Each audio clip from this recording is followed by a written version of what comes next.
हरे कृष्ण। कभी मन में विचार आता होगा, कभी ऐसा हो सकता है कि हमको सभी लोग पसंद करें, जिससे भी मिले वो बोले कि हमें आपसे हम आपको हम हमें आप बहुत अच्छे लगे, हम आपसे बहुत प्रेम करते हैं। लेकिन शास्त्र बोलते हैं ऐसा नहीं होता। सभी लोग हमें पसंद नहीं कर सकते, सभी लोग हमें प्रेम नहीं कर सकते। और अगर एक व्यक्ति प्रेम करता भी है तो ऐसा नहीं कि हर समय वो उतना ही प्रेम करेगा। इस बात को शास्त्रों से समझना चाहिए। और अगर इस बात को समझ जाएंगे तो ज़िंदगी में दुखी नहीं होंगे, क्योंकि हमारी एक्सपेक्टेशन गलत नहीं होंगी। We will not have wrong expectations in life. आइए देखते हैं भगवान कृष्ण का उदाहरण। भगवान श्री कृष्ण जब पृथ्वी पे आए, तो पृथ्वी पे जब जन्म लिए, अवतार लिए, तो श्री कृष्ण के अवतार में कोई विशेष लीलाएं हुई। एक लीला ऐसी आती है कि श्री कृष्ण इतने सुंदर थे, इतने सुंदर थे, उनका सौंदर्य इतना था कि पत्थर भी पिघल जाया करते थे। बोलते हैं पत्थर उनके स्पर्श से, बड़ी बड़ी चट्टानें, the big rocks would melt, बड़ी बड़ी चट्टानें पिघलती थी और नदियां, यमुना नदी बहती हुई रुक जाया करती थी। तो जो रुका हुआ है वो पिघल के बहने लगा, और जो बह रहा है वो रुक गया भगवान के सौंदर्य का दर्शन करने के लिए। और भगवान इतने सुंदर थे कि केवल मनुष्य को नहीं, पशु पक्षी, गायें, अनेक प्रकार के प्राणी, अनेक प्रकार के जीव स्तब्ध हो जाते थे भगवान श्री कृष्ण के सौंदर्य को देख के। तो एक तो भगवान श्री कृष्ण का सौंदर्य बहुत है, दूसरा भगवान श्री कृष्ण का प्रेम, जरा उसके बारे में देखते हैं। भगवान श्री कृष्ण का प्रेम कैसा है? बोलते हैं एक बार एक राक्षसी जिसका नाम था पूतना, वो भगवान को, जब भगवान छोटे से बच्चे थे तो उनको मारने के लिए आई। और जब वो राक्षसी भगवान को मारने के लिए आई तो उस समय तो पूतना ने मारने के लिए भगवान को एक अलग तरकीब लगाया। पूतना ने अपने स्तन पे जहर लगा लिया, ताकि भगवान श्री कृष्ण जब पूतना का दूध पिएंगे तो दूध पीते हुए वो जहर पी लेंगे और मर जाएंगे। इसका मतलब पूतना श्री कृष्ण को मारने की इच्छा से आई थी। लेकिन भगवान ने देखा ये मारने की इच्छा से तो आई है, लेकिन भगवान के पूतना के अंदर के द्वेष को, नफरत को ना देखते हुए भगवान ने देखा चलो दूध तो पिला रही है और दूध तो माँ पिलाती है, तो भगवान ने सोचा आई तो मारने हैं, लेकिन मैं इसके अंदर की माँ को देखता हूँ। देखिए भगवान सुंदर केवल चेहरे से, रूप से ही सुंदर नहीं थे, भगवान का चित्त, भगवान का हृदय इतना सुंदर था कि भगवान किसी के बुराई को ना देखते हुए केवल अच्छाई को देखते थे। और यहाँ तक कि जब भगवान ने पूतना को मारा, मारने के बाद उसको माँ का स्थान दे दिया, तो अपने धाम में जहाँ पे भगवान श्री कृष्ण परमानेंट रहते हैं, उस स्थान पे पूतना को एक माँ का रूप दे दिया। अभी माँ मतलब माँ तो व्यक्ति से बड़ी होती हैं, सम्मान के लायक होती हैं, तो पूतना को माँ जैसा स्थान दे दिया, ये ना देखते हुए कि ये जहर पिला रही है। तो भगवान ऐसा प्रेम करते हैं, इतना प्रेम करते हैं, किसी के अंदर की बुराई ना देखते हुए उसको उत्तम स्थान दे देते हैं। तो यहाँ पे हम एक दूसरी कथा, एक हमने उनके रूप की बात सुनी, एक उनके पूतना के प्रति प्रेम की बात सुनी। लेकिन इतना सब अच्छे गुण होते हुए भी जो कंस था, मथुरा का राजा, उसको भगवान से बहुत द्वेष था, उसको भगवान से नफरत थी, किसी कारण से तो उसको मारना था। और यही नहीं, और भी कई राक्षस थे। चलो कंस को द्वेष क्यों था? क्योंकि ऐसी घोषणा हुई थी कि कृष्ण कंस का वध करेंगे। लेकिन ऐसे बहुत सारे और भी लोग थे। जैसे एक व्यक्ति थे शिशुपाल, बिना किसी कारण के उनको भगवान से द्वेष है, क्योंकि सब लोग भगवान की प्रशंसा कर रहे हैं, उसको भगवान से द्वेष है। तो यहां हम देखते हैं कि कृष्ण में इतने गुण हैं, एक तो इतने सुंदर हैं, ऊपर से अगर कोई नफरत भी रखता है तो भगवान उसको भी बड़ा उत्तम स्थान देते हैं, फिर भी लोग उनसे नफरत करते हैं। जब भगवान श्री कृष्ण आए, कुछ ना कुछ लोगों ने कृष्ण के प्रति षड्यंत्र रचाया, डिप्लोमेसी की, उनको गिराने की कोशिश की।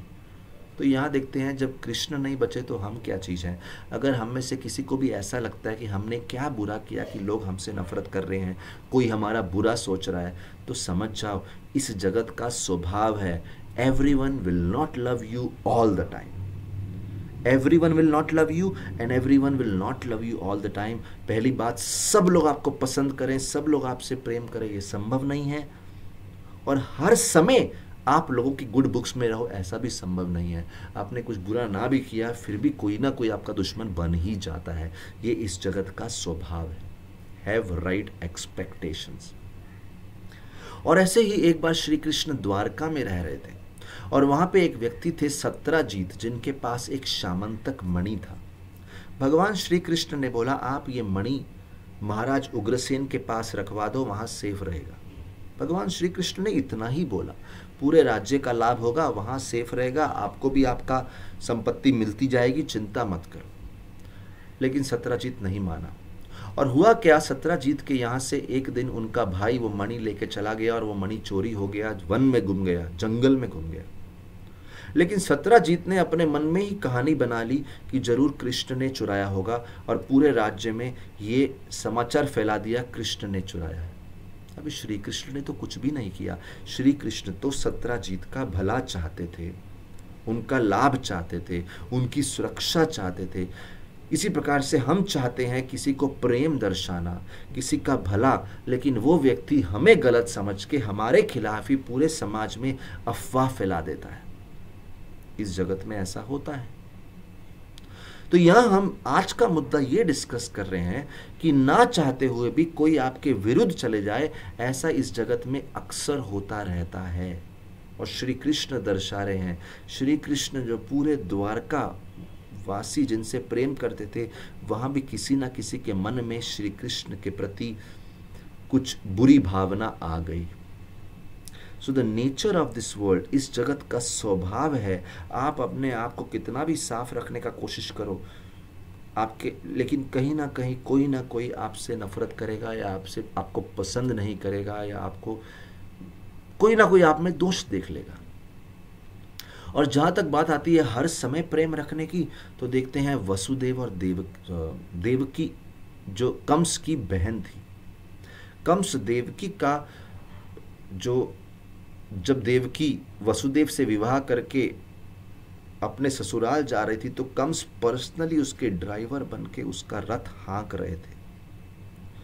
तो कंस इतने बड़े राजा हैं, किसी के सामने नौकर नहीं बनते, लेकिन देवकी अपनी बहन के प्रति इतना प्रेम है कि उसके लिए उसके रथ के ड्राइवर सारथी बने। लेकिन एक घोषणा हो गई, कंस तुम जिस बहन का रथ लेके जा रहा है उसका 8वां पुत्र तुम्हारी मृत्यु करेगा। बस एक घोषणा हो गई, कंस ने कुछ चेक नहीं किया ये घोषणा क्यों हुई, किसने किया, क्या किया। बिना सोचे समझे कंस ने देवकी के बालों को पकड़ा और देवकी को मारने चला।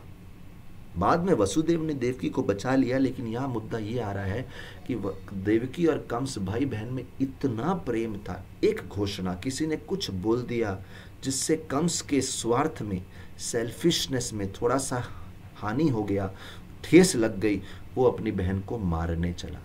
तो इस जगत में जरूरी नहीं जिनसे आपको प्रेम है वो हर समय प्रेम, कब किस समय कौन किसका दुश्मन बन जाए समझते नहीं।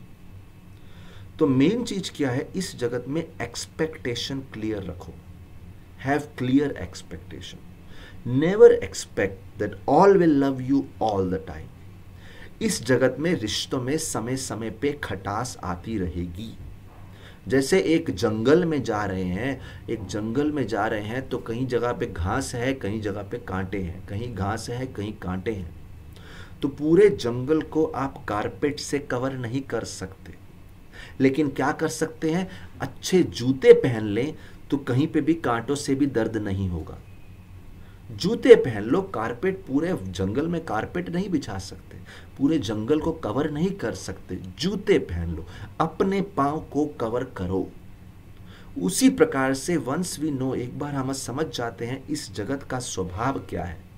जैसे एक कोयले की खान है और आप कोयले की खान में जाएं ये सोच के कि जाने के बाद जब वापस आएंगे तो पूरा सफ़ेद गोरे चिट्टे ही वापस आएंगे, थोड़ी भी कालक हमारे शरीर पे नहीं लगेगी, ये मूर्खता है। अरे आप कोयले की खान में जा रहे हैं, थोड़ी तो कालक लगेगी ही ना। तो कीप राइट एक्सपेक्टेशन। इसी प्रकार से इस जगत में जा रहे हैं तो कहीं जगह पे ऐसा होगा जीवन में कोमल कोमल घास ही मिलेगी, और कभी कभी जीवन में कांटेदार कांटेदार जमीन भी मिलेगी। तो ऐसे जब जीवन में अलग अलग अनुभव से गुजरना है, अलग अलग एक्सपीरियंस से गुजरना है, best thing is to wear the shoes. और हमारे लिए शूज क्या है? This knowledge of Bhagavad Gita, Shrimad Bhagavatam, Bhagavad Gita Shrimad Bhagavat का ज्ञान जो हमें तैयार करता है इस जगत में रहने के लिए। और पहली बात हमें सिखाता है, have right expectation, do not have wrong expectation. इस जगत में ऐसा एक्सपेक्टेशन ही मत रखो तो दुखी नहीं होगे। लेकिन अगर आप एक्सपेक्टेशन रखते हो कि हर रिश्ता हर समय स्मूथली चलेगा, तो व्यक्ति दुखी होता है। जैसे कोयले की घान में सोच के गया है कि शरीर तो काला होने वाला ही है, वापिस आएगा तो दुखी नहीं होगा। ऐसे ही हमारे 24 घंटे में कुछ क्षण ऐसे होंगे, ऐसे लगेगा हम नरम नरम घास पे चल रहे हैं, कुछ क्षण ऐसे होंगे हमें लगेगा हम कांटेदार जमीन पे चल रहे हैं। दोनों को सहन करो, खुशी को भी सहन करो, कांटेदार जमीन को भी सहन करो। Both are just two facets of life. जीवन के दो पहलू हैं। पहले से ही बोला है, हैव क्लियर एक्सपेक्टेशंस। तो आज का हमारा सूत्र था, never expect all will love you all the time. ऐसी आशा कभी मत रखो कि सभी लोग आपको हर समय हर तरीके से पसंद करेंगे। जीवन में अलग अलग फेज आएंगे, कभी घास जैसे, कभी कांटेदार। Thank you very much. Hare Krishna.